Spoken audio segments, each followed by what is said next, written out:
സ്പെയിനിൽ 1348 ഈ ദിവ്യകാരുണ്യ അത്ഭുതം നടന്നത്. അസുഖം ബാധിച്ച് കിടപ്പിലായ 3 രോഗികൾക്ക് ദിവ്യകാരുണ്യം കൊടുക്കുന്നതിനു വേണ്ടി ഒരു പുരോഹിതൻ അവരുടെ വീട്ടിലേക്ക് കഴുതപ്പുറത്ത് പോവുകയായിരുന്നു. പോകുന്ന വഴിയിൽ ഒരു ചെറിയ നദിയുണ്ടായിരുന്നു. സാധാരണ അവിടെ വെള്ളവും ഒഴുക്കും വളരെ കുറവായിരിക്കും. എന്നാൽ ഈ വൈദികൻ നദി കടക്കാനെത്തുമ്പോൾ നദിയിൽ നല്ല ഒഴുക്കും ധാരാളം വെള്ളവും ഉണ്ടായിരുന്നു. നദി കടക്കുന്നതിനിടെ കഴുതയുടെ കാൽ വഴുതി അത് താഴെ വീണു, ഒപ്പം പുരോഹിതനും. വീഴ്ചയുടെ ആഘാതത്തിൽ പുരോഹിതന്റെ കയ്യിലിരുന്ന തിരുവോസ്തി അടങ്ങിയ കാസ ഒഴുക്കിൽ ഒലിച്ചുപോയി. തിരുവോസ്തി നഷ്ടപ്പെട്ട വിഷമത്തിൽ ആ പുരോഹിതൻ നദിക്കരയിലിരുന്ന് കരയാൻ തുടങ്ങി. കുറെ കഴിഞ്ഞ് ഒരു കൂട്ടം മനുഷ്യർ അലറി വിളിച്ചുകൊണ്ട് അദ്ദേഹത്തിൻ്റെ അരികിലെത്തി. അവർ പറഞ്ഞു, ഞങ്ങൾ മീൻ പിടിക്കുകയായിരുന്നു. പെട്ടെന്ന് 3 മത്സ്യങ്ങൾ വെള്ളത്തിനു മീതെ ഉയർന്നു വന്നു. അവയുടെ വായിൽ എന്തോ സാധനമുണ്ടായിരുന്നു. സൂക്ഷിച്ചു നോക്കിയപ്പോൾ അത് തിരുവോസ്തിയാണെന്ന് മനസ്സിലായി. ഞങ്ങൾ വിവരം പറയാൻ വന്നതാണ്.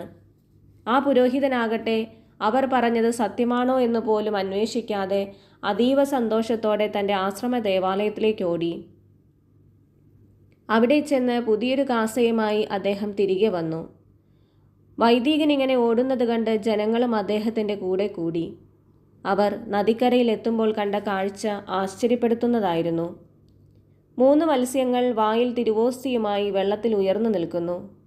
നദി കടക്കുമ്പോൾ ആ വൈദികന്റെ കയ്യിൽ നിന്ന് വെള്ളത്തിൽ ഒലിച്ചുപോയ തിരുവോസ്തികളായിരുന്നു അവ. പുരോഹിതൻ തിരുവസ്ത്രങ്ങൾ അണിഞ്ഞ് നദിയിലേക്കിറങ്ങി. തിരുവോസ്തിയും വായിൽ പിടിച്ച് വെള്ളത്തിൽ ഉയർന്നു നിൽക്കുന്ന മത്സ്യങ്ങൾക്ക് കുറച്ചകലെ മാറി അദ്ദേഹം വെള്ളത്തിൽ മുട്ടുകുത്തി. കാസ ആ മത്സ്യങ്ങൾക്ക് നേരെ ഉയർത്തിപ്പിടിച്ച് മുൻപൊരിക്കലും പ്രാർത്ഥിച്ചിട്ടില്ലാത്ത വിധം തീക്ഷ്ണമായി അദ്ദേഹം പ്രാർത്ഥിച്ചു. പിന്നീട് നടന്നത് മഹാ അത്ഭുതമാണ്. മത്സ്യങ്ങൾ വരിവരിയായി വന്ന് പുരോഹിതൻ നീട്ടിയ കാസയിലേക്ക് തിരുവോസ്തി നിക്ഷേപിച്ച ശേഷം വെള്ളത്തിൽ ചാടി മറഞ്ഞു. അവിടെ കൂടിയിരുന്നവരെല്ലാം ഈ അത്ഭുതം കണ്ട് ദൈവത്തെ സ്തുതിക്കുകയും ആരാധിക്കുകയും ഉച്ചത്തിൽ നിലവിളിക്കുകയും ചെയ്തു. സഭ ഇതൊരു ദിവ്യകാരുണ്യ അത്ഭുതമായി പിന്നീട് പ്രഖ്യാപിച്ചു.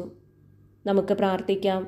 മത്സ്യങ്ങൾ പോലും ആരാധനയോടെ വണങ്ങുന്ന പരിശുദ്ധ പരമദിവ്യകാരുണ്യമേ, പ്രപഞ്ചം മുഴുവൻ അങ്ങയെ ആരാധിക്കുന്നു. ദൈവത്തിൽ പൂർണ്ണമായി ആശ്രയിച്ച് ജീവിക്കുവാൻ ഓരോ ദിവ്യബലിയും നമ്മെ അനുഗ്രഹിക്കട്ടെ.